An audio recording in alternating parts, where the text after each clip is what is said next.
Yeah, and I think it's important to recognize that, you know, there's always going to be something.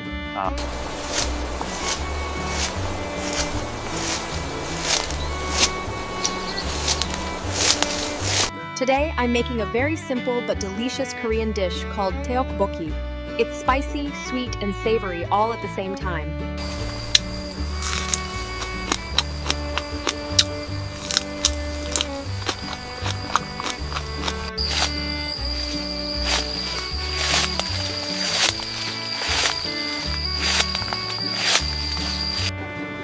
Dạo này buôn bán thế nào chị? Cũng túc tắc em ạ, đủ ăn thôi. I was thinking about how the seasons change, even here. Yeah, it's true. Even subtle shifts remind you of time passing. These pomelos look fantastic this year. Absolutely, the crop is much better than I expected. Look at these pomelos. They're almost ready for picking. Yes, yes, they look very good this year.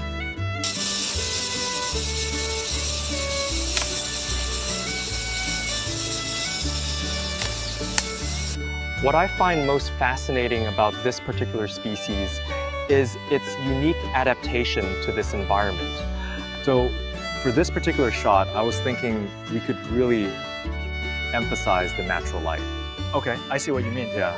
Look at the size of these. They're doing so much better this year. Yeah, that's The new fertilizer is really paying off. Yeah.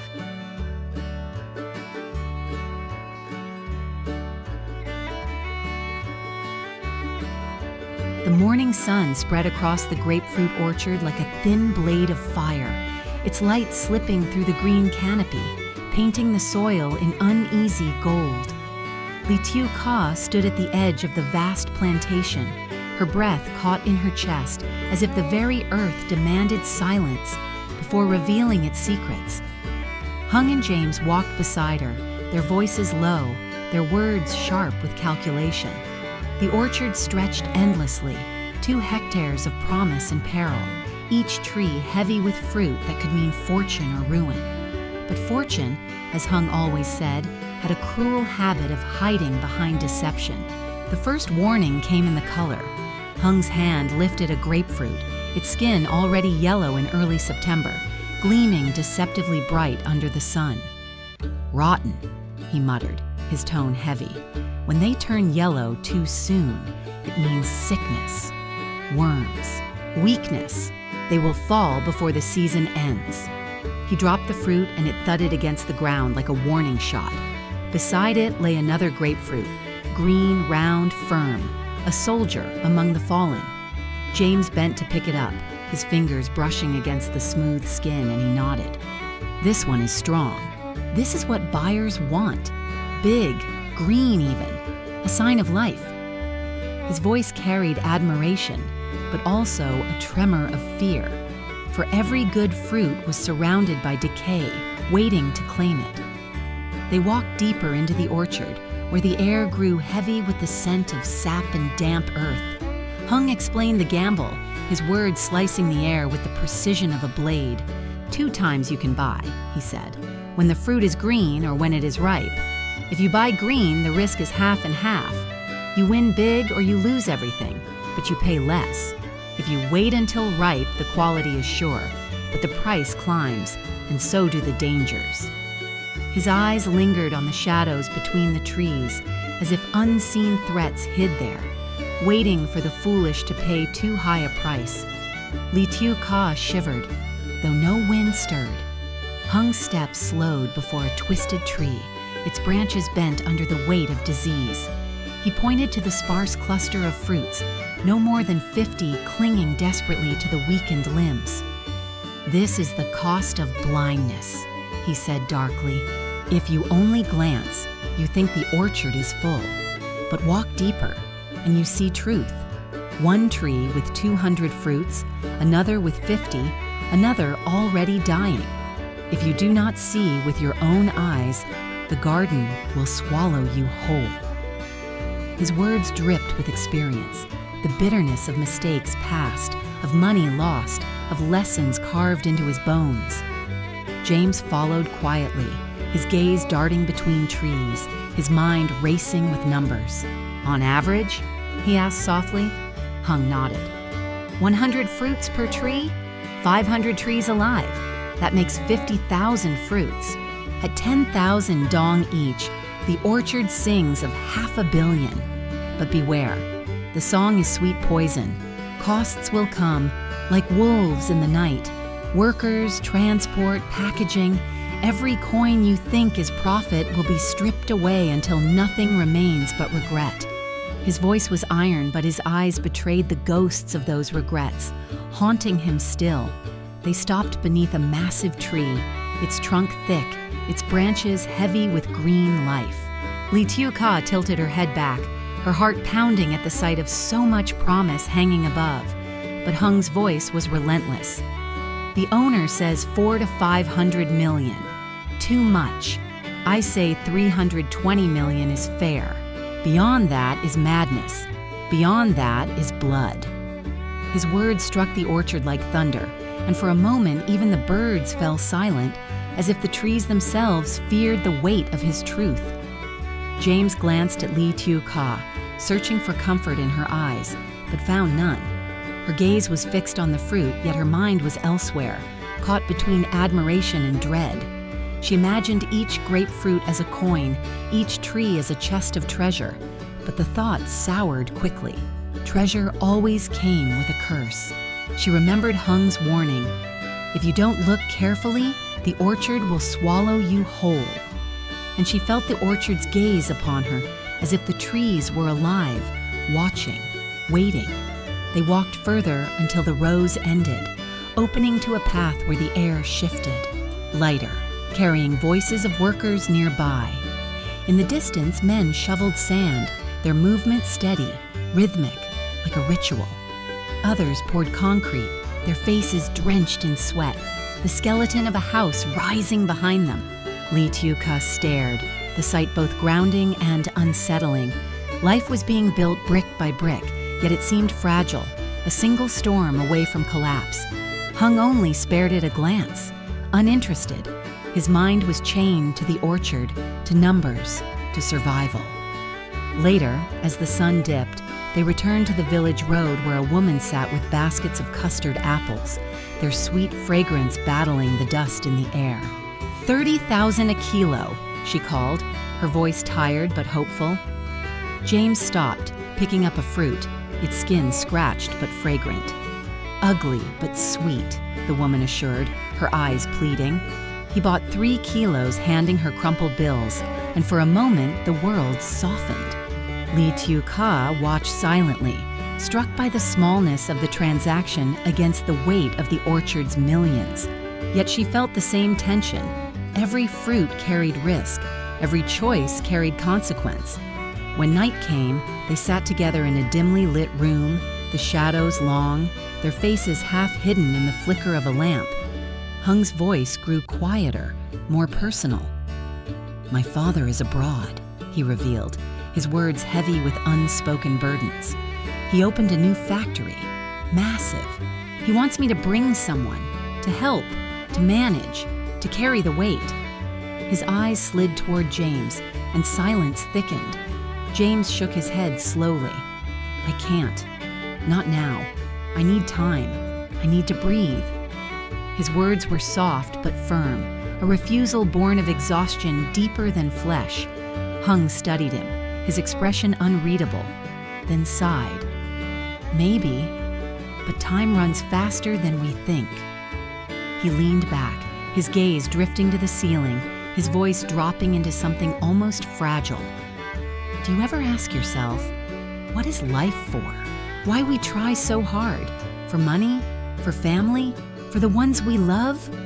His words hung in the air like smoke, curling, suffocating. James answered slowly, each word deliberate. "Happiness. To make family happy. To help others. That is all."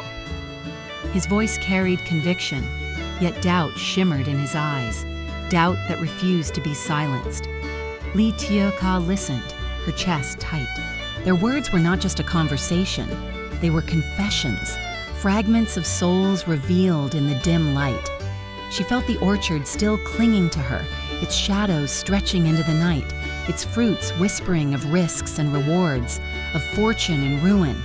The numbers, the costs, the promises, all of it weighed upon her, heavier than the concrete the workers poured, heavier than the fruits she had held in her hands.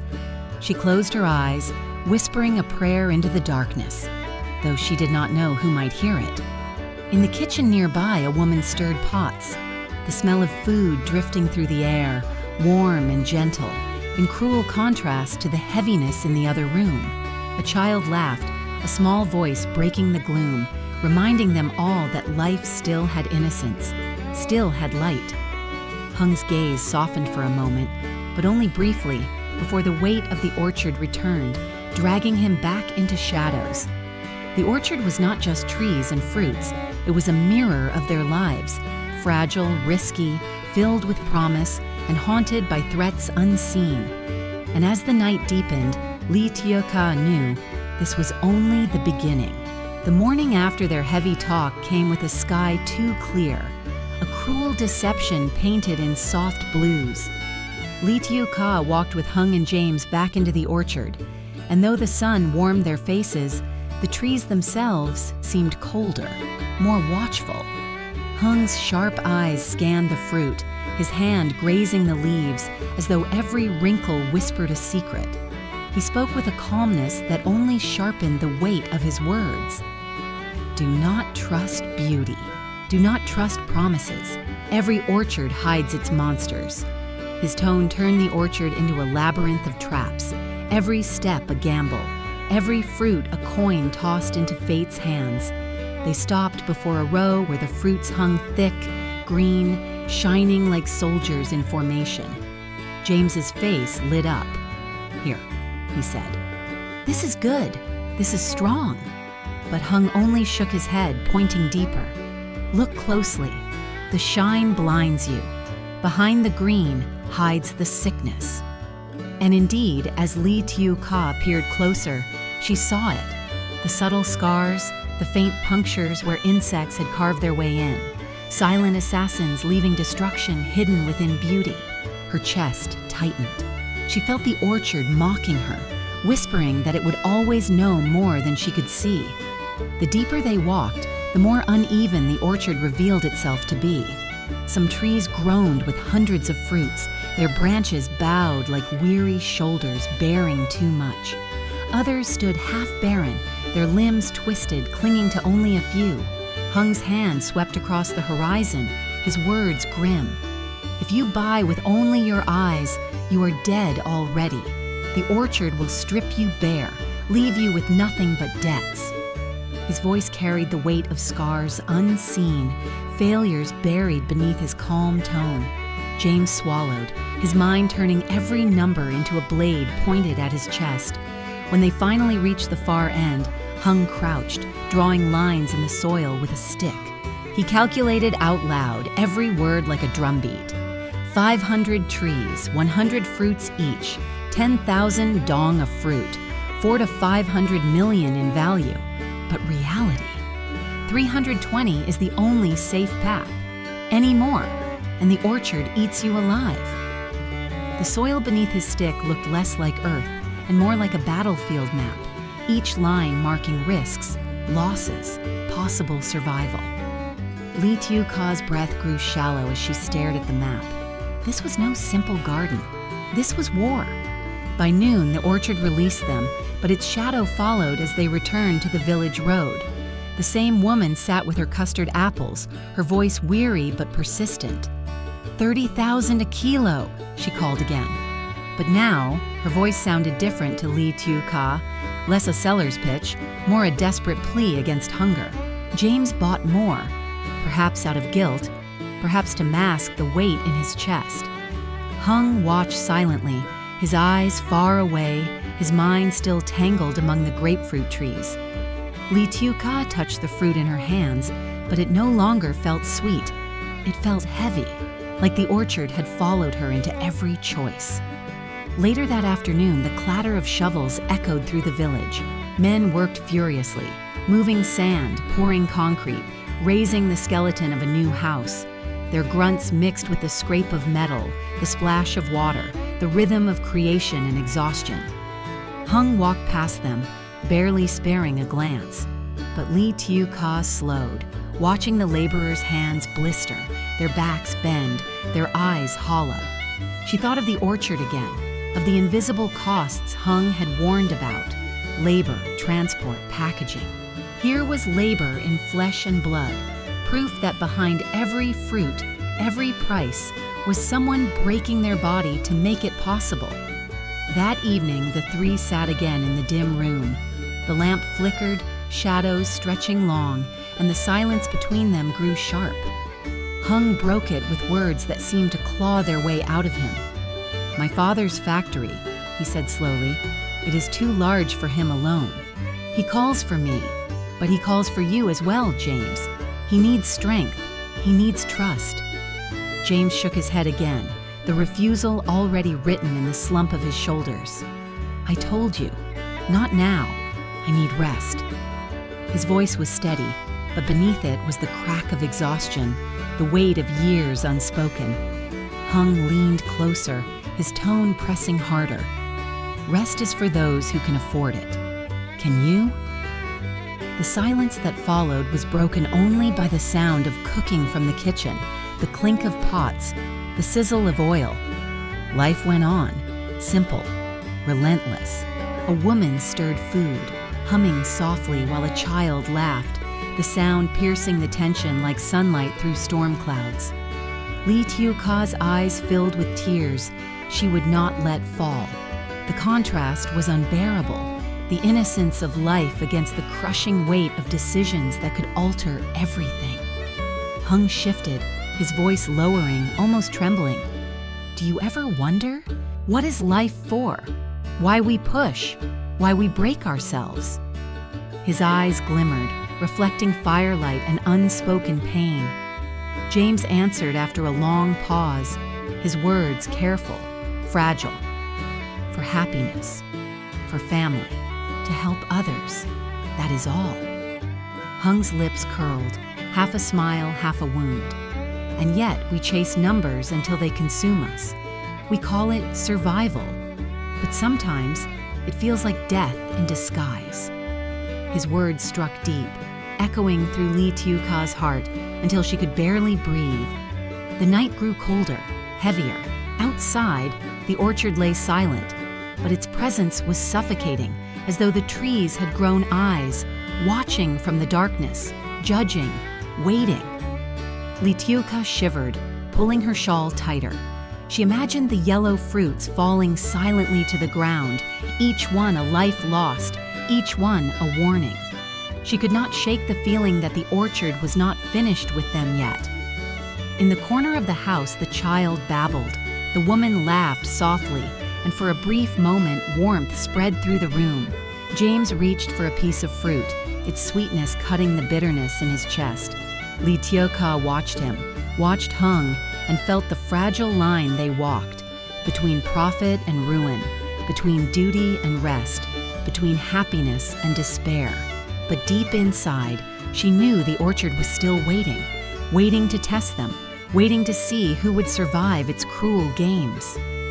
The dawn of the final day came not gently, but with a thick fog that curled between the grapefruit trees, like the breath of something ancient and alive.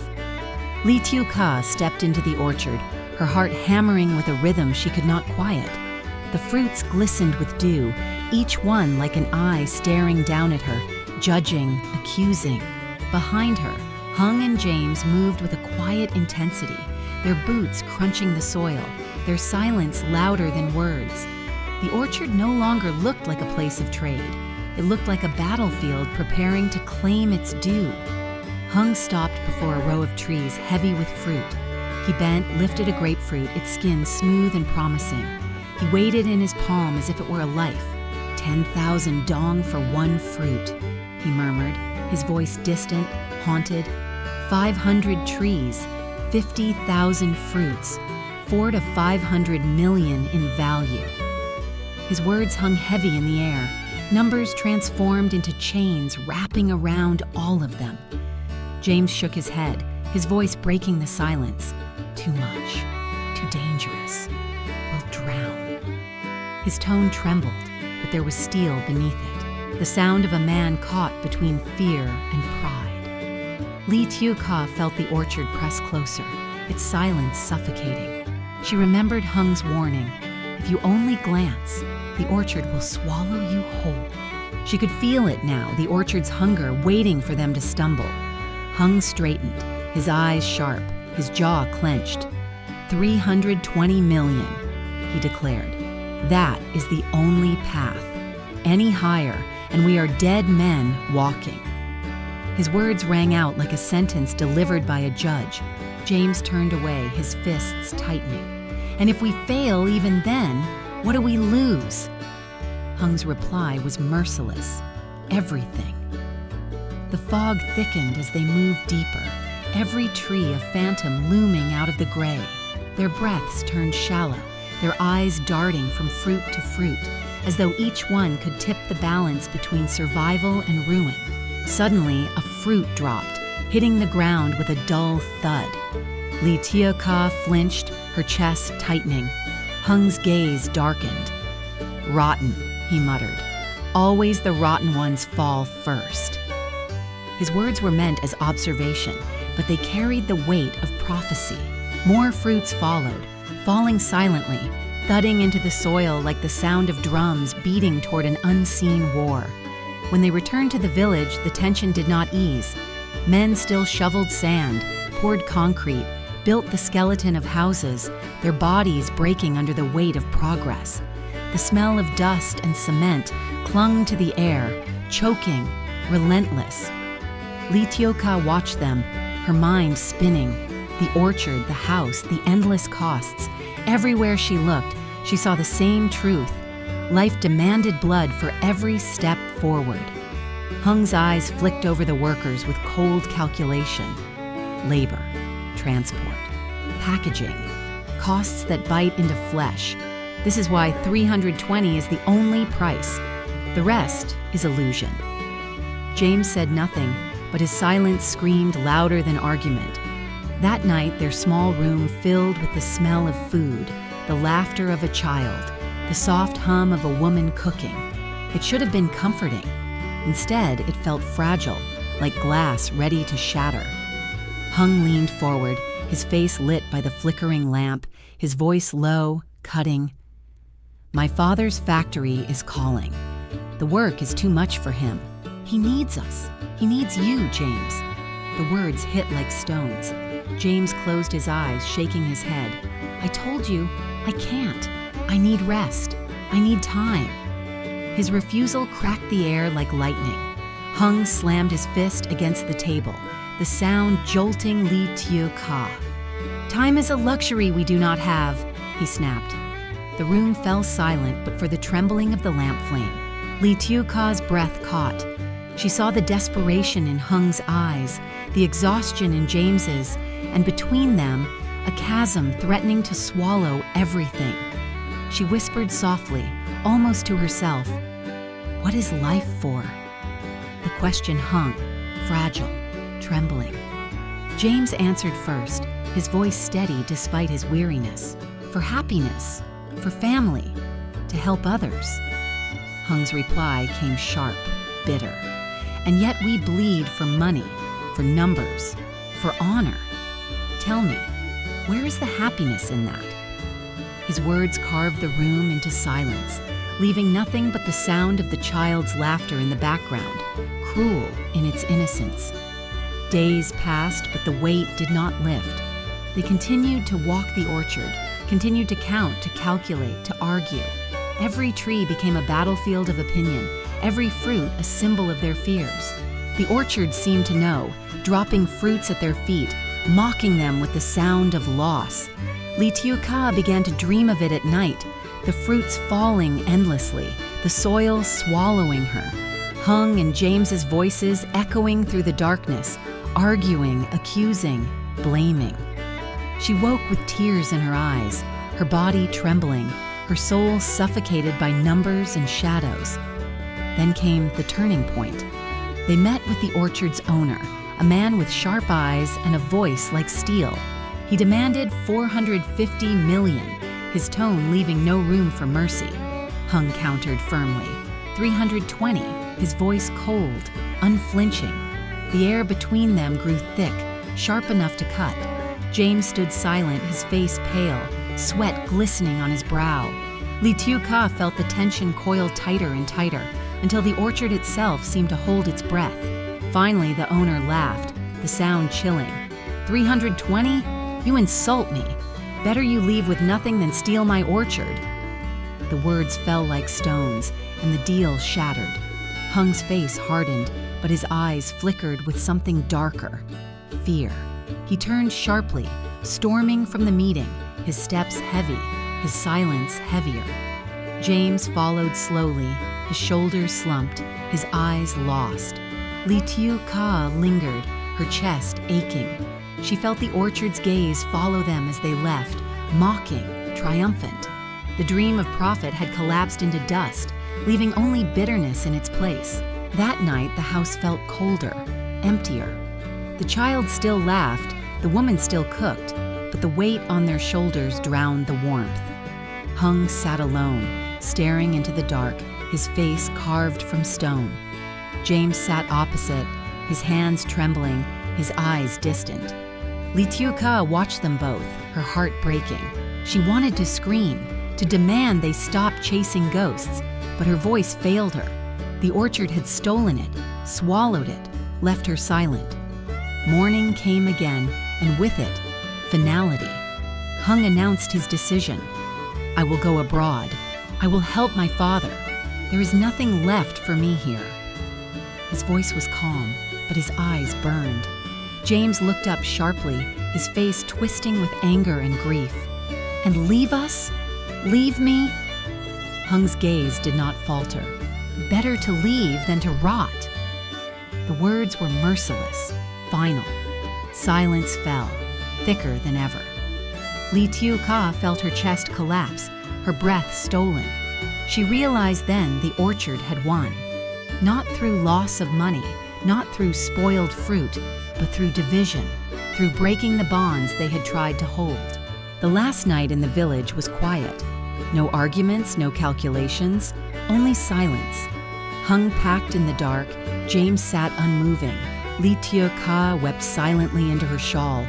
Outside, the orchard stood tall, its fruits glowing faintly in the moonlight, triumphant, eternal. When dawn came, Hung left without looking back.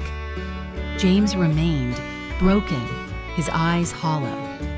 Tieu Ca stood between them, shattered. And the orchard, vast and silent, bore witness. Its trees swayed gently in the morning breeze, as though mocking, as though whispering. Promises of fortune, warnings of ruin, the endless cycle that would claim all who dared to enter. The orchard was eternal. They were not.